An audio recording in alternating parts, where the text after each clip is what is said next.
Introduction. In the ancient city of Rome, a man named Tiberius approached the Stoic philosopher Epictetus, who was getting ready for his journey to Greece.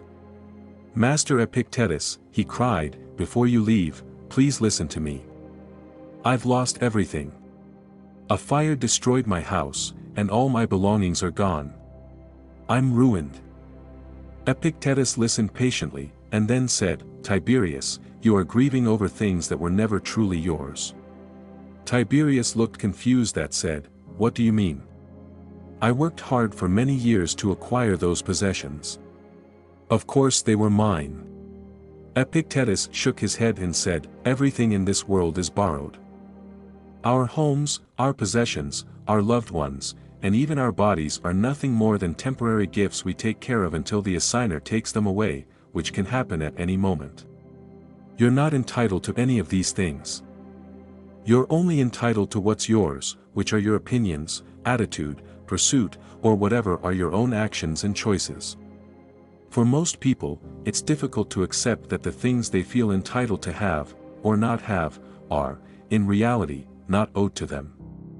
In today's world, the sense of entitlement seems rampant, focusing on selfish demands and personal gains rather than collective benefits or contentment with what one already has. Society constantly reinforces this belief, convincing us that life owes us many things. When we don't get what we want, we become outraged, offended, and blame others for our misery.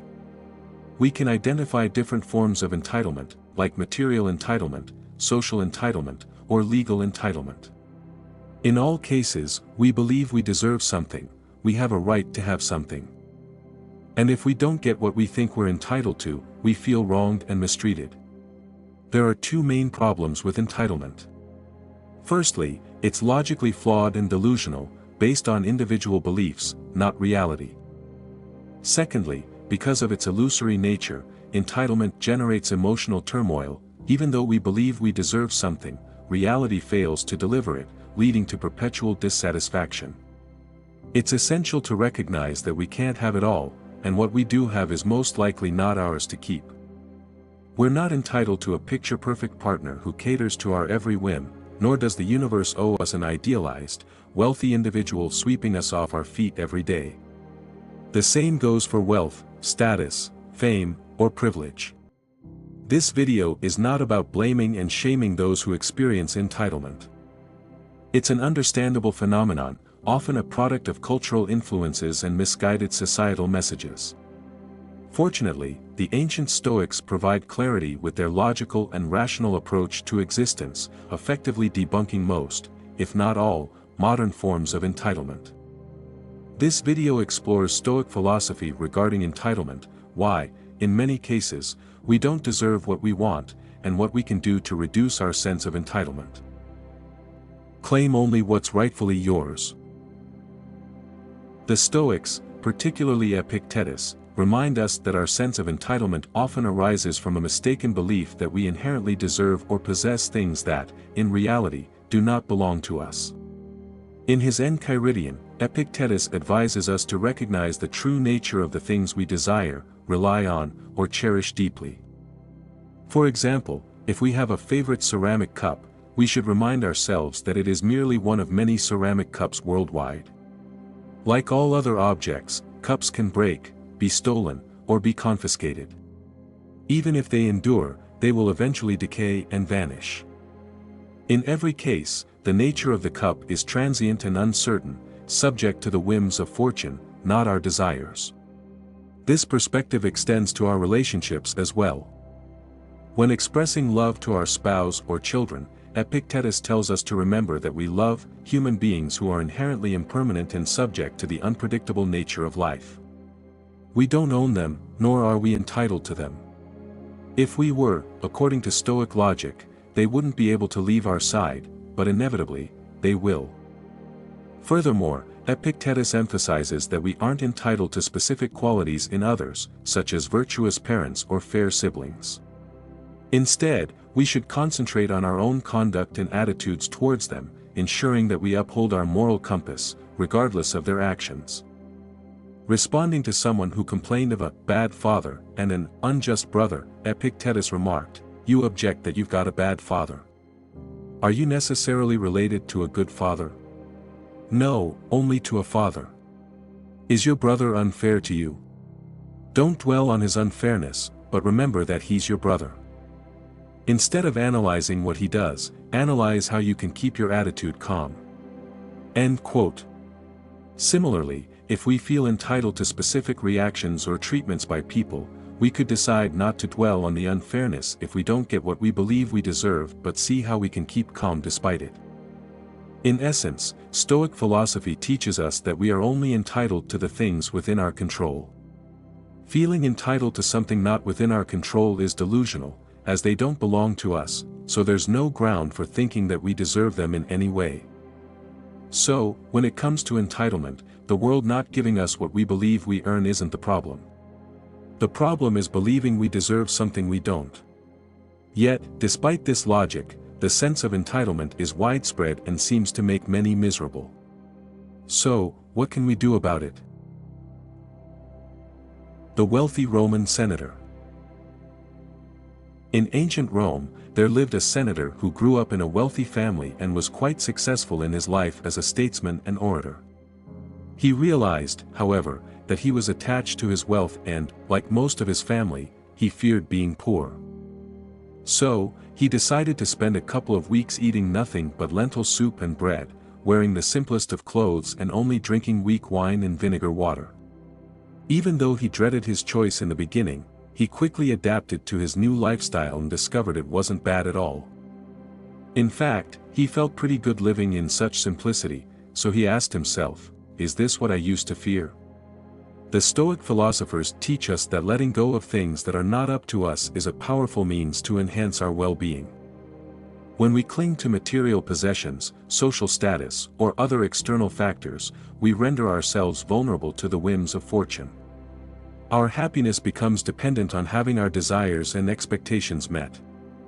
As with the senator in the story, based on Seneca's writings, temporarily detaching from his wealth reduced his fear of being poor and made him less dependent on his wealth. So, what does this have to do with entitlement?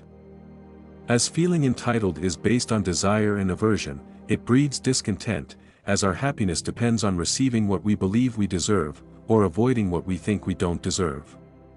For example, if we insist on being treated kindly by everyone we encounter, we set ourselves up for disappointment. If people indeed treat us the way we want, we're content. But if they don't, we're outraged, offended, or whatever unhappy mental state this evokes. Like the senator, we're attached to something, namely, the thing we feel entitled to. So, a logical solution would be to detach and let go of what we believe we deserve, to simply make it less significant. Didn't Epictetus encourage his students to contempt the things not in their control? As we've explored in the previous section, we're not entitled to what isn't ours anyway. So, why hold on to it? In the case of not being treated kindly, here's what Epictetus had to say: remember, it's not the person who calls you names or hits you who insults you, it's your own conclusion that these things are insulting. Therefore, when someone annoys you, it's your own attitude that's annoying you. So don't be hypnotized by the seeming significance of the event. Buy yourself some time, and it'll be easier to get your attitudes back into line.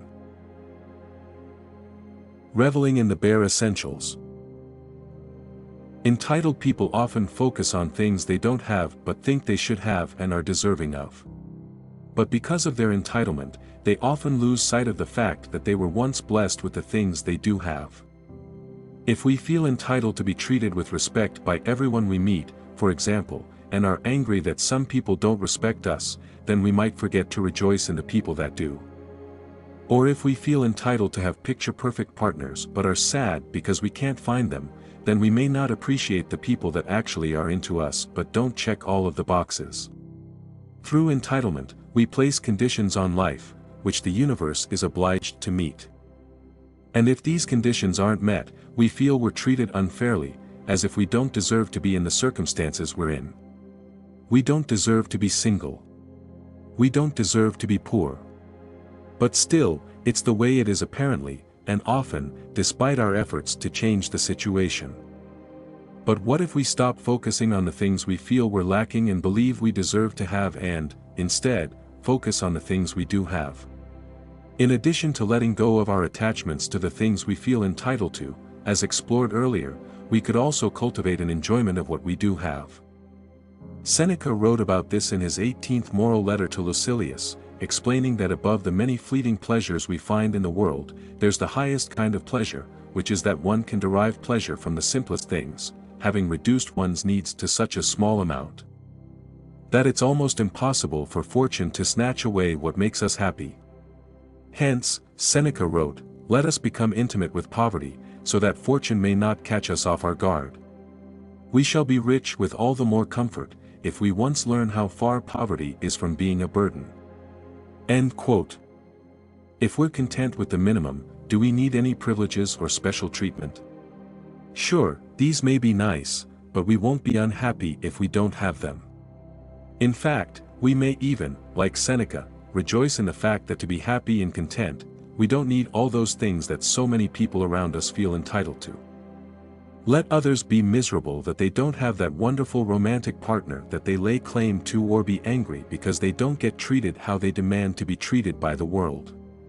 Again, according to Seneca, the highest pleasure lies in deriving pleasure from not needing all these things.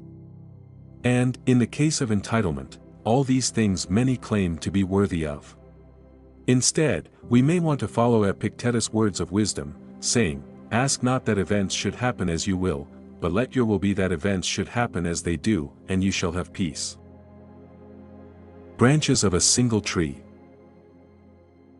Stoicism is a philosophy that embraces the interconnectedness of all living beings, emphasizing that we are part of a larger whole, a global community, or global village, if you will.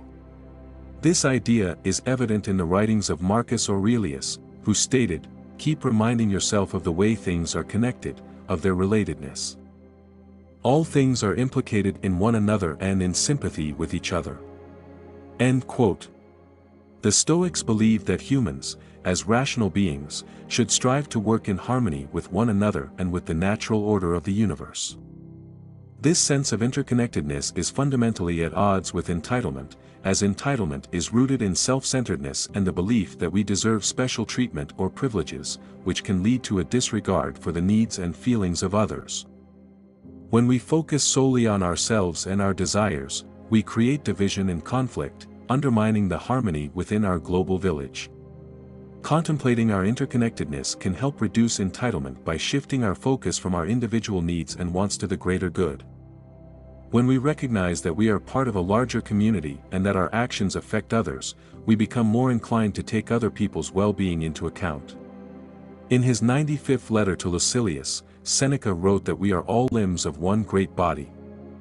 When we consider our relationships with others in this way, it becomes clear that entitlement is akin to one limb of the body demanding more resources than what it's already given, disrupting the balance and well-being of the whole. As Marcus Aurelius reminds us in the 6th book of his Meditations, what injures the hive, injures the bee. Feeling entitled is the illusory notion of deserving things that don't belong to us. But to find contentment in this fleeting, ever-changing world, clinging to things we might never have or can be taken away in a heartbeat, may not be the smartest option. Instead, by accepting what we have and deriving pleasure from not needing what many, unjustly, claim to be worthy of, we might get closer to what Epictetus called the feast of the gods. Thank you for watching.